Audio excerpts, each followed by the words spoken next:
బీసీలకు అన్యాయం చేయబోతుంది ఇది రాసి పెట్టుకోని అనే అంశం లేవనెత్తారు.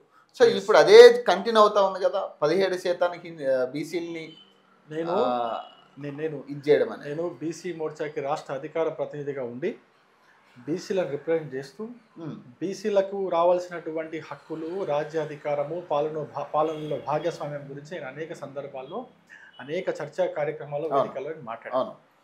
ప్రతిసారి చెప్పింది నేను ఒకటే, కేసీఆర్ గారు ముఖ్యమంత్రి ఉన్నప్పుడు కూడా నేను మాట్లాడినా ఒకటే చెప్పిన, కేసీఆర్ ఏ విధంగా అయితే బీసీలను మోసం చేసిండో అంతకంటే ఘోరంగా తడిగుడ్డేసి గొంతు కోస్తాడు రేవంత్ రెడ్డి, అంతకంటే ఘోరంగా మోసం చేస్తాడు రేవంత్ రెడ్డి అని చెప్పినట్టుగానే గత 2 సంవత్సరాలు మీరు చూడండి, బీసీలకు 42% అని చెప్పేసి మోసం చేసిండు.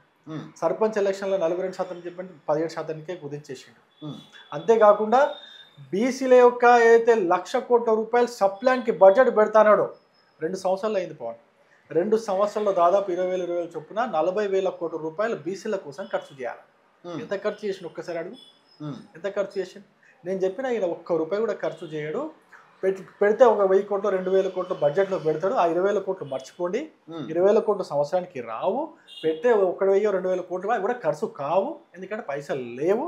బీసీలకి ఏం చేయడు, ఊరికి ఆశ చూపించేసి మీ గొంతు కోసాడని చెప్పి నేను ఎన్నో సందర్భాల్లో చెప్పిన. ఇప్పుడు ఇంకా రాజ్యాధికారంలో వాటా అని చెప్పి, రాజ్యాధికారంలో వాటా కూడా అది కూడా అందరినీ ద్రాక్ష అవుతుంది, బీసీలు మీరు మోసపోకడని చెప్పి ఇప్పుడు 3,000 కోట్ల నిధుల కోసమే ఇప్పుడు ఎన్నిక పెడుతున్నారు అనేది ఇప్పుడు చెప్పేది అదే కదా. మరి 3,000 కోట్లకి అట్లా మాట్లాడడానికి సిగ్గుండాలా? కాంగ్రెస్ పార్టీలో ఉన్న ప్రతి ఒక్కరికి సిగ్గుండాలి. అరే 3,000 కోట్ల కోసము మా గొంతుకు వస్తావా? బీసీల గొంతుకు వస్తావా? 42% ఇవ్వాల్సిన సీట్లు 17% ఇస్తావా? 3,000 కోట్లు మొత్తం 3,000 కోట్ల రాష్ట్ర బడ్జెట్ ఎంత? రాష్ట్ర బడ్జెట్ ఎంత? 3 లక్షల కోట్లు రాష్ట్ర బడ్జెట్.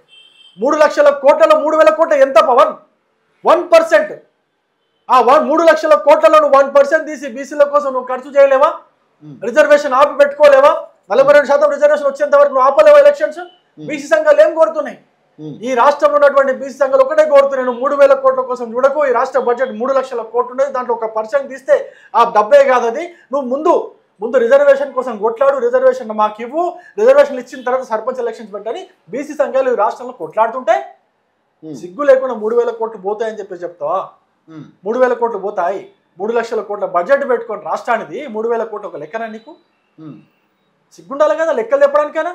అరే నేను ఒక మాట చెప్తాయి, ఇదే 3,000 కోట్ల గురించి అని చెప్పేసి అంటున్నావు కదా, నువ్వు రోజుకి ఎంత అప్పు చేస్తున్నావా? రోజుకి ఎంత అప్పు చేస్తున్నావు? నిన్న 6,000 కోట్లు అప్పు తెచ్చాడు ఈ సిగ్గులేని మనిషి. 6,000 కోట్ల అప్పు తీసుకొచ్చిండు నిన్న. దేనికి? ఆర్బీఐ పోయి ప్రతి నెల అప్పు తీసుకొస్తాడు, ప్రతి నెల అప్పు తీసుకొస్తాడు. నిన్న 6,000 కోట్ల అప్పు తీసుకొచ్చిండు. దాంట్లో 3,000 కోట్లు ఇవ్వాల్సిందే సర్పంచ్లకు, గ్రామ పంచాయతీలకు ఇవ్వాల్సింది. ఆ నిధుల కోసం వెయిట్ చేస్తూ ఈ నిధులు తీసి ఏం చేస్తున్నావు? అప్పు చేసి 1,50,000 కోట్లు అప్పు చేసిండు పవన్ ఇప్పటి వరకు. ఈ కాంగ్రెస్ ప్రభుత్వం ఇదే ముఖ్యమంత్రి రేవంత్ రెడ్డి అధికారంలోకి వచ్చిన తర్వాత 1,50,000 కోట్లు అప్పు చేసిండు. ఇదే 1,50,000 కోట్లు ఎవరిని ఖర్చు చేసినావు చెప్పును? ఏ పంచాయతీకి ఇచ్చినావు చెప్పు? ఏ సర్పంచ్ల బిల్లులు క్లియర్ చేసినావు చెప్పు? ఏ బీసీలకి ఎంత లోన్లు ఇచ్చినావు చెప్పు? సబ్సిడీ లోన్లు ఎంత ఇచ్చినావు చెప్పు? ఏమి ఇవ్వలే.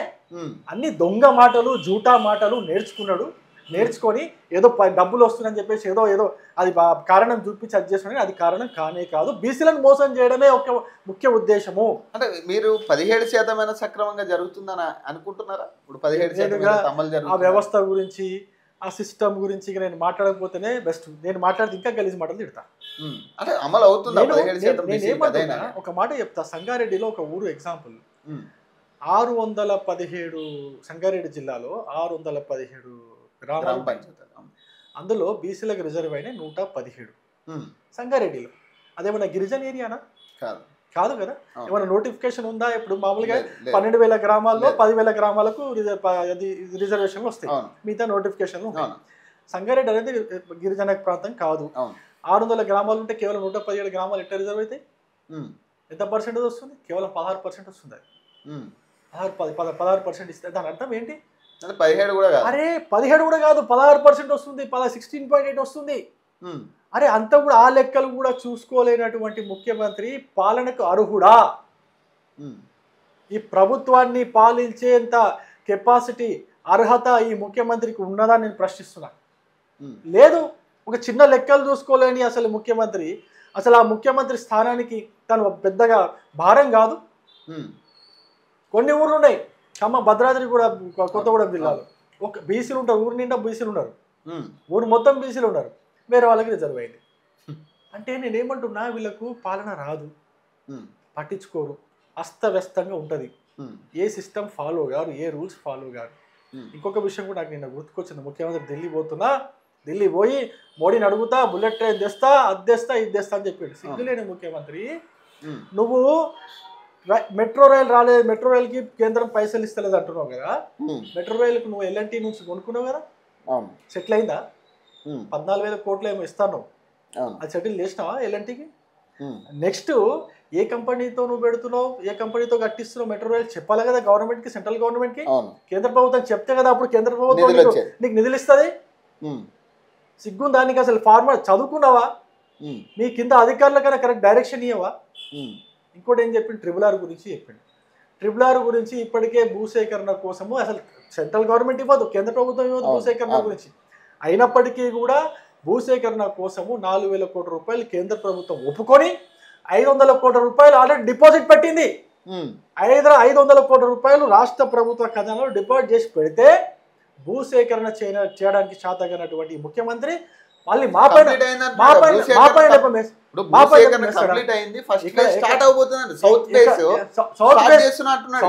సౌత్ ఫేస్ లో నువ్వు భూసేకరణ కంప్లీట్ చేస్తే మరి కేంద్ర ప్రభుత్వం దగ్గర పెడితే కేంద్ర ప్రభుత్వం నిధులు ఇస్తారు, మరి ఎందుకు ఇస్తారో, మరి కేంద్ర ప్రభుత్వం పైన ఎందుకు నువ్వు నిందలు మోపుతున్నావు?